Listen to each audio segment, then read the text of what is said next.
Hello, friends. I'm Cowboy Joe Boo here with the Joe Boo Report. And today, we're going to be talking about Greg Hardy.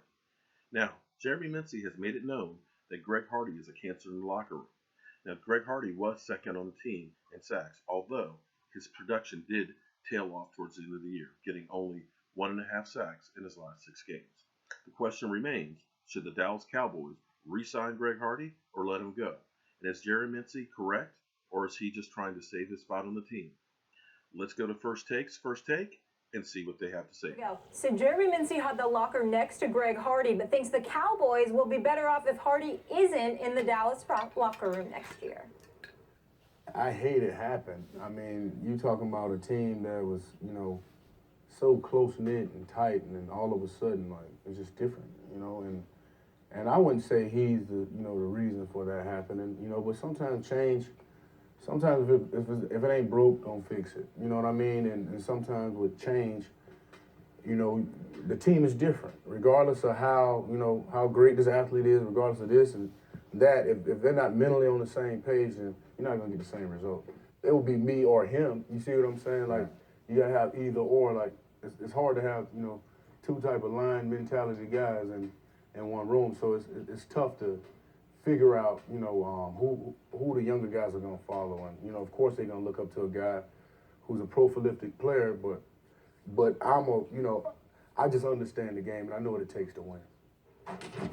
Hardy and Mincey will both be free agents after the season. Stephen A., the Cowboys, what do you make of his comments? Skip Bayless, Molly, let me first say, I want to preface my comments by saying I respect Mincey. I really do. I like him. I like what he had to say. But there's some things, there are holes in his arguments. Number one, Jeremy Mincey, when you say you know how to win, you came in the league in 2007. You played for Jacksonville. Not 1, not 2, not 3, not 4, not 5. 5 years, 6 years actually, and then you played 2 games in Denver. And other than that, you've been in Dallas. Now, last year you had a winning season, but you had 1 winning season in your career. What do you mean you know how to win? I don't understand that. You played in Jacksonville, and now you're in Dallas. And we know what kind of year Dallas had. That's number one. Number two, you played this entire season. You had a grand total of 11 tackles in 14 games. Okay? And not a single sack. So, what do you mean? I respect you. I know you could play. Last year you had 6 sacks. One time this year in your career in 2011 you had 8 sacks. And I understand that Greg Hardy's presence may have had an effect on you. A matter of fact, I'm willing to side with Mincey and say, okay, he should be there before Hardy because he's more reliable. But if you're going to go public and speak about issues, can you give me the truth, please? That's all I ask. That's all I ask. Because here's the deal with Mincey. If something ain't broke, don't fix it. That ain't about Greg Hardy arriving. Y'all still had the 5th-ranked defense against the pass. Now, you had the 31st-ranked offense, and we all know that had a lot to do with Tony Romo and Des Bryant getting hurt. But the fact of the matter is, what really happened with this team was Jerry Jones letting go of DeMarco Murray. I don't care about what I saw McFadden do. The fact of the matter is you had continuity with a running back and an offensive line. And even if, my opinion, even with Romo and Des Bryant having not gone down, if they had not changed a thing and just had kept the team from the 12-4 year last season completely intact, Skip, I believe those 7 games that Tony Romo was out, I believe the Dallas Cowboys would have won at least 2 of those games. That would have probably given them the division, and they would have been in the playoffs. But it didn't happen. So I know that Greg Hardy's a distraction. I know that was too much to deal with. I understand that Mincey saying essentially we play the same kind of position. It's got to be one or the other, and it should be me. Mincey's right. He is actually right because you can rely on him more. We don't know that about Hardy. But to sit here and act like this year was about Hardy, no, it was about a hell of a lot more than that. And it happened in the offseason when Jerry Jones decided not to come up with a few extra $1,000,000 to make sure he took care of DeMarco Murray. Things began to unravel. It wasn't all, but it began to unravel at that moment in time. Scandrick getting hurt. I get that. McClain being out for the first 4 games. Randy Gregory's getting suspended. I get all of that. But it began to unravel when DeMarco Murray was let go.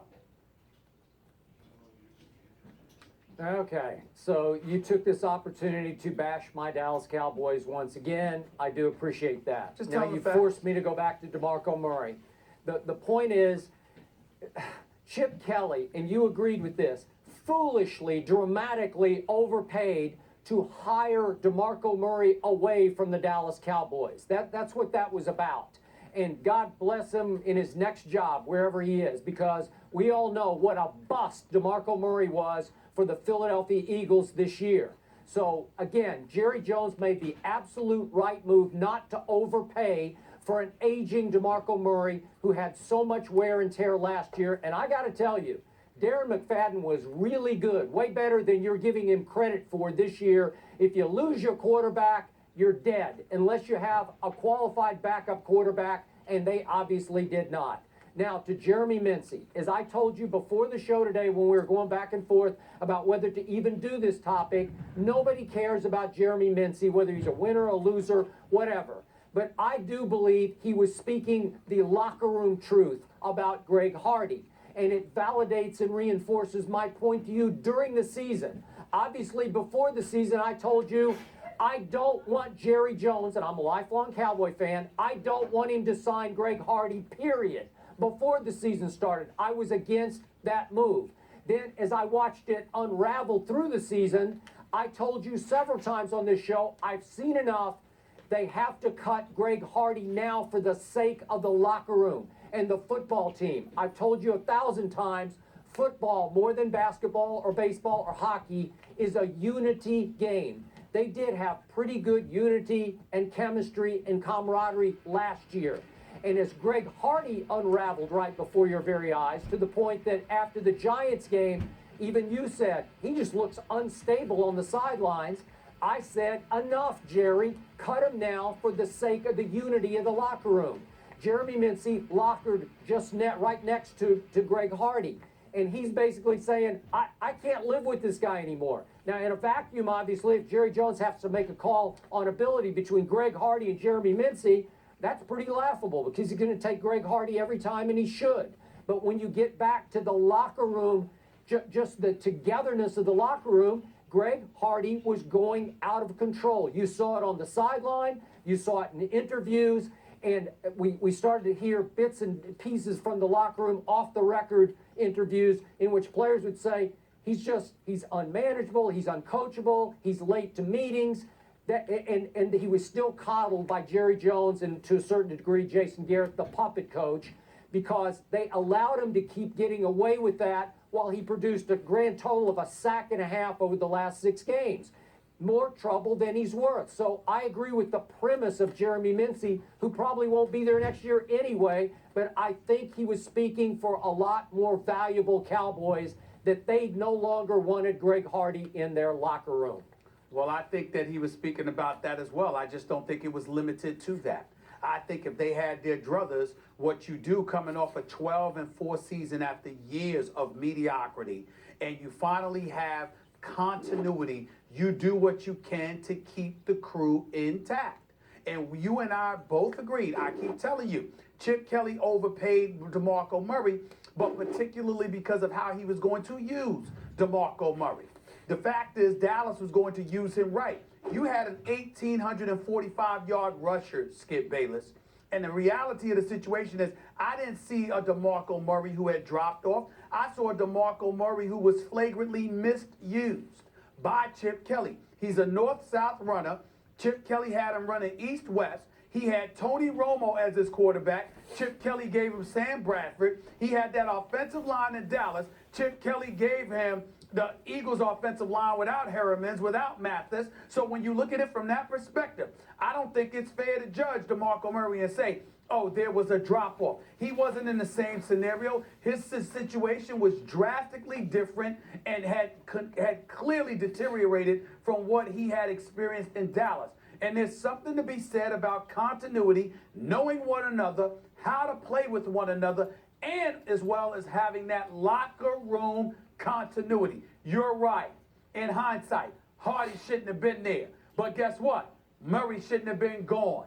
And the reality is that when you got those two things going on, along with all other things that are Dallas Cowboys, the season ended up exactly how it's supposed to. An accident waiting to happen actually happened yet again for your pathetic Cowboys with the worst fan base in all of America. That's what happened. You got what you deserved, and now you got some dude that played in Jacksonville and had one winning season with your pathetic Cowboys talking about how I know how to win. How the hell you know how to win when you were in Jacksonville? And now one winning season with the Cowboys? That's just laughable. Just laughable. We get it. We get I'm sure you do. Maybe one day you will. You need to learn. What's laughable is your opinion because please, obviously one year ago, one season ago, Tony Romo lapped the entire NFL quarterback field in QBR, had the best year of his career and stayed healthy almost the whole year. That's all we need to know. Period. End of story. Divisional playoff game. And went home. Won 2 playoff victories in 9 years, 10 years now. Only your pathetic self rooting for him would ignore that. The man doesn't win. Nothing with the Cowboys have won over the last 20 years. They're ridiculously embarrassing. It's a damn shame. And you got Mincey playing in Jacksonville before he gets to Dallas. Talk about he knows how to win. How the hell you know how to win when you were with You got the Jaguars and the Cowboys on your resume and talk about you know how to win. Really? Really? That statement alone almost makes him as disqualified as Greg Hardy does. I mean, come on now. I mean, don't get me started. But the pathetic fan base, which you're the ringleader of, has led America to believe otherwise. Y'all stink. Period. Yeah. And y'all would have won the NFC East if y'all's quarterback would have stayed healthy this year. You know?